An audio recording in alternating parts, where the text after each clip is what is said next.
Hello friends, welcome to my channel. आज मैं discuss करूंगा एनपी चार्ट के बारे में। और फ्रेंड्स, ये बहुत ही इंपॉर्टेंट है। बेसिकली हम इसको इंडस्ट्री के अंदर ड्रॉ करते हैं और इससे पहले हम लोग ने स्टडी किया था X bar chart, R chart के बारे में, सी चार्ट के बारे में स्टडी किया, पी चार्ट के बारे में स्टडी किया। उसके बाद हमने ये स्टडी कर रहे हैं एनपी चार्ट। और इससे पहले जो मैंने पी चार्ट स्टडी किया था वो सिमिलर है एनपी चार्ट के जैसा ही। हम लोग क्या करते हैं, अल्टीमेटली हमारा पर्पस ये होता है कि इंडस्ट्री के अंदर, कोई भी कंपनी के अंदर प्रोडक्ट के क्वालिटी को इंप्रूव करने के लिए हम लोग टाइम टू टाइम क्या करते हैं, इंस्पेक्शन करते हैं कि हम लोग जो प्रोडक्ट बना रहे हैं वो मार्केट के अंदर सस्टेन है या नहीं है। जो भी हमने डायमेंशन लिया है, जो भी हमने पैरामीटर सेट किया है, उसके अकॉर्डिंग हमारा प्रोडक्ट जो है वो मैन्युफैक्चरिंग हो रहा है या नहीं हो रहा है। तो हम लोग क्या करते हैं, इस चार्ट के हेल्प से हम रिप्रेजेंट करते हैं। इससे पहले हम लोग जब एनपी चार्ट अभी हम लोग स्टडी कर रहे हैं, इससे पहले हम लोग ने पी चार्ट किया। ठीक है, पी चार्ट में हम लोग क्या देखते हैं कि डे टू डे हम लोग जो नंबर ऑफ जो सैंपल साइज लेते हैं वो हम लोग क्या लेते हैं, डिफरेंट लेते हैं। जैसे मान लीजिए कि अगर दिसंबर मंथ की बात करें तो फर्स्ट डे अगर हमने 200 सैंपल लिया, नेक्स्ट डे हम 250 सैंपल लेंगे, 300 सैंपल लेंगे, किसी दिन हम लोग 150 का सैंपल लेंगे। हमारा जो नंबर ऑफ जो डिफेक्टिव आइटम होगा वो क्या होगा, डिफरेंट होगा। डे टू डे क्या करेगा, डिफरेंट होगा। और उसमें से हम लोग देखेंगे कि हमारा जो आइटम हमने सैंपल लिया है उसमें से हमारा कितना पीस डिफेक्टिव आ रहा है, कितना पीस हमारा सही आ रहा है, उसमें से हम लोग चेक करते हैं। तो लेकिन हमारा क्या करते हैं, हमने जो सैंपल लिया वो डे वाइज अलग अलग लिया। ठीक है, तो हम लोग किसके अंदर ड्रॉ किया था, पी चार्ट के बारे में ड्रॉ किया। एनपी चार्ट में क्या होगा कि अगर हम 1 से 15 दिन का हम डेटा ले रहे हैं, सैंपल ले रहे हैं, तो हमारा क्या होगा कि सैंपल हमने कोई भी प्रोडक्ट लिया और 200 प्रोडक्ट लिया या 250 प्रोडक्ट लिया, और उस सैंपल में से हम क्या करेंगे, डेली चेक करेंगे कि हमारा कितना पीस डिफेक्टिव निकल रहा है। अगर एग्जांपल लेते हैं और उसके आधार पे हम उस प्रॉब्लम को सॉल्व करते हैं। देखिए, ये हमने एग्जांपल लिया है और इस एग्जांपल में हम लोग क्या देख रहे हैं यहाँ पे कि नंबर ऑफ जो सैंपल है वो कितने दिन का लिया हुआ है, 1 से लेकर के 12 तक लिया हुआ है। मतलब ये 12 डेज का सैंपल है।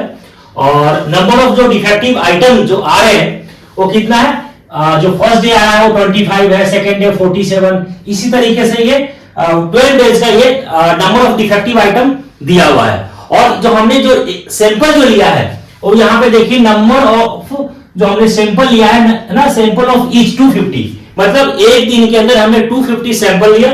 उसमें से फर्स्ट डे हमारा जो नंबर ऑफ डिफेक्टिव जो पीस निकला है वो कितना निकला है, 25 निकला है। जो सेकेंड डे है वो 47 है, थर्ड डे 23 है। इसी तरीके से हमारा 12 डेज का ये सैंपल लिया हुआ है और उसका नंबर ऑफ डिफेक्टिव आइटम्स हमें कैलकुलेट हुआ है। अब हम बात करते हैं कि इसमें हम 3 चीज हम लोग निकालते हैं। एक हमारा होता है कंट्रोल लिमिट, दूसरा होता है अपर कंट्रोल लिमिट, और तीसरा होता है लोअर कंट्रोल लिमिट। ठीक है, इसको हम लोग सीएल से डिनोट करते हैं, कंट्रोल लिमिट। कंट्रोल लिमिट का जो फॉर्मूला होता है वो होता है एनपी बार होता है। अपर कंट्रोल लिमिट का जो फॉर्मूला होता है एनपी बार plus 3 under root NP bar into 1 minus P बार। ये हमारा क्या है, अपर कंट्रोल लिमिट है। जो लोअर कंट्रोल लिमिट का है वो सिमिलर फॉर्मूला है, सिर्फ यहां पे प्लस के प्लेस पे यहां पे क्या है, माइनस है। ठीक है, अब हम क्या करेंगे, इस तीनों को हम लोग कैलकुलेट करेंगे और इसके हेल्प से हम लोग क्या करेंगे, चार्ट प्रिपेयर करेंगे। ठीक है, और उस चार्ट से हमें मालूम चल जाएगा कि जो भी हम प्रोडक्ट बना रहे हैं वो आउट ऑफ कंट्रोल है या अंडर कंट्रोल है। तो सबसे पहले देखिए कि हम लोग यहाँ पे जो निकालेंगे, कैलकुलेट करेंगे कंट्रोल जो लिमिट है वो एनपी बार है। अब एनपी बार कैसे निकालेंगे, यहाँ पे देखिए एनपी बार का मैंने फॉर्मूला लिखा है यहाँ पे कि summation of NP divided by M. और समेशन ऑफ एनपी क्या है, नंबर ऑफ डिफेक्टिव है, टोटल नंबर ऑफ डिफेक्टिव की बात कर रहे हैं, और टोटल नंबर ऑफ सैंपल। हमने टोटल नंबर ऑफ डिफेक्टिव हमारे पास कितना आया, सबको हमने क्या करेंगे, जितने भी नंबर ऑफ डिफेक्टिव आए हैं 1 से लेकर के 12 डेज तक, वो हम टोटल सबको क्या करेंगे, सम करेंगे। और सम करने पे हमारा आ गया कितना, 396 आ गया। तो हम लोग यहां पे क्या लिखेंगे, 396 divided by total number of sample. हमने सैंपल कितना लिया, 12 डेज का लिया था, तो नंबर ऑफ सैंपल लिखेंगे यहां पे 12। अब जब इसको आप डिवाइड करोगे तो ये आ गया 33 आ गया। इसका मतलब हमारा कंट्रोल जो लिमिट हो गया, ये किसका वैल्यू कितना कैलकुलेट हो गया, 33। ये हमारा निकल चुका है कंट्रोल लिमिट का, सीएल का वैल्यू। अब हम लोग क्या करेंगे, यूसीएल निकालेंगे। अब देखिए, यूसीएल निकालने के लिए हमारा फॉर्मूला है एनपी बार। एनपी बार तो हमारा कैलकुलेट हो चुका है, 3 under root NP bar into 1 minus P bar. अब देखिए यहां पे हमें पी बार भी निकालना पड़ेगा, तो इस वाले टर्म को मैंने यहां पे लिख करके कैलकुलेट कर दिया इजी के लिए। तो देखिए 3 under root N P bar 1 minus P bar. अब यहां पे देखिए कि पी बार हमें कैलकुलेट करना पड़ेगा।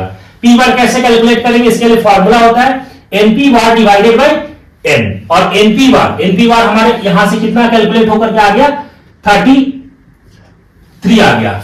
और एन हमारा क्या है, इंस्पेक्टेड आइटम है। इंस्पेक्टेड आइटम कहने का मतलब यहां पे कितना हो गया, तो हमने जो लिया था इंस्पेक्टेड आइटम कितना लिया था 250 लिया था, तो हम 250 से डिवाइड करेंगे।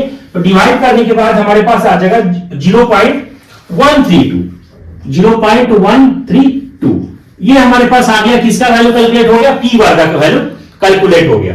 अब हम यहां से करेंगे 3 अंडर रूट एनपी बार हमने कितना कैलकुलेट किया 33 हमने रख दिया 1 माइनस पी बार यहां से हमने निकाला 0.132, तो 0.132 इसको आप जब मल्टीप्लाई करेंगे 1 में से इसको माइनस करोगे तो ये आ जाएगा 0.868, इसको 33 से मल्टीप्लाई करके अंडर रूट करेंगे तो ये 5.35 आ जाएगा। इसको हम 3 से मल्टीप्लाई करेंगे तो ये हमारे पास आ गया इसका 16.05, ये हमारा वैल्यू आ गया, यहां से कैलकुलेट हो गया। अब हम लोग क्या करेंगे, इसका वैल्यू कैलकुलेट कर देते हैं यूसीएल का। तो एनपी बार कितना था हमारा, देखिए एनपी बार यहां से 33, तो 33 हमने लिख दिया, प्लस ये हमारा कितना आया 16.05 आया है। तो जब आप इसको आप ऐड करेंगे तो ये आपको आ जाएगा 49.05, ये आ गया हमारे पास यूसीएल, मतलब अपर कंट्रोल लिमिट का हमारे पास वैल्यू कैलकुलेट हो गया।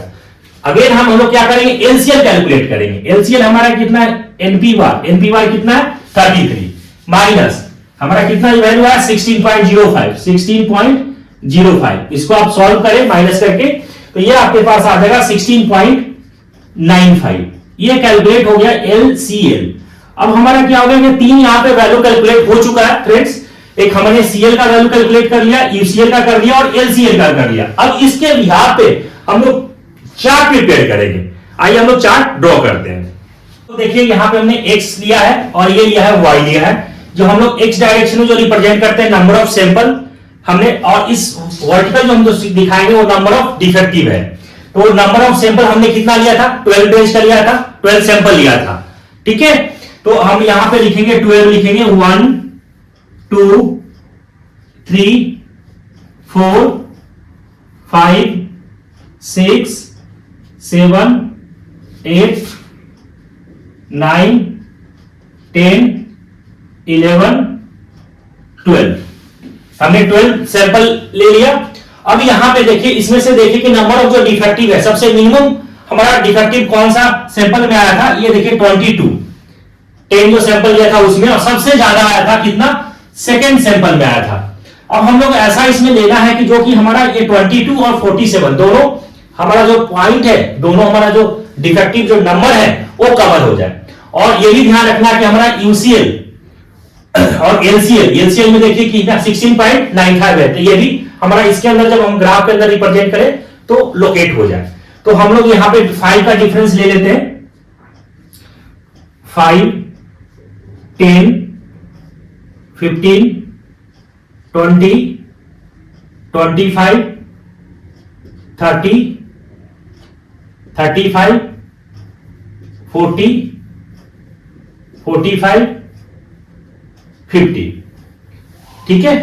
अब आपको क्या करना है कि बिल्कुल स्केल से ड्रॉ करना है, तो बिल्कुल आपका परफेक्ट ये लाइन ड्रॉ होगा। अभी हमने फ्री हैंड ड्रॉ किया है, ठीक है। अब यहां पे क्या है, नंबर ऑफ तो सैंपल है, अब आपको क्या करना है कि ड्रॉ करना है। अब देखिए यहां पे देखिए कंट्रोल लिमिट सीएल का जो वैल्यू है वो कितना है 33 है, तो 33 कितना होगा, ये 30 है और यहां पे 35 है, तो 35 से नीचे होगा और 30 से ऊपर होगा। तो अभी हम यहां पे लाइन को, इस लाइन को हम ड्रॉ कर देते हैं कि यहां पे ये जो लाइन होगा वो हमारा कौन सा है, कंट्रोल लिमिट का है। इस लाइन को आपको ड्रॉ करना है, ठीक है, ये कंट्रोल लिमिट, और ये हमारा जो वैल्यू है वो 33 है। अब हम लोग बात कर रहे हैं upper control limit. Upper control limit का जो हमारा जो वैल्यू है 49.05, तो ये 50 से जस्ट नीचे हुई होगा, तो हम यहां पे इस लाइन को ड्रॉ कर रहे हैं।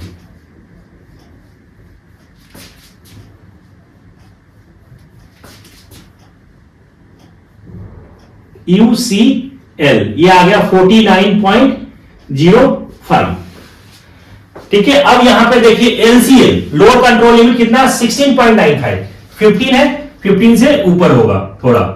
ठीक है, आपको फ्रेंड स्केल के हेल्प से ड्रॉ करना है, अभी हम फ्री हैंड यहां पे ड्रॉ करके समझा रहे हैं।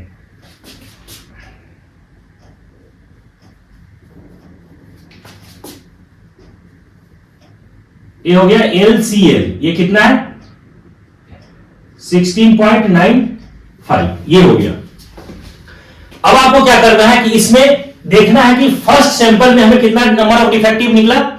फर्स्ट सैंपल में नंबर ऑफ डिफेक्टिव कितना था 25 था, तो हम इस पॉइंट को यहां पे लोकेट कर देंगे।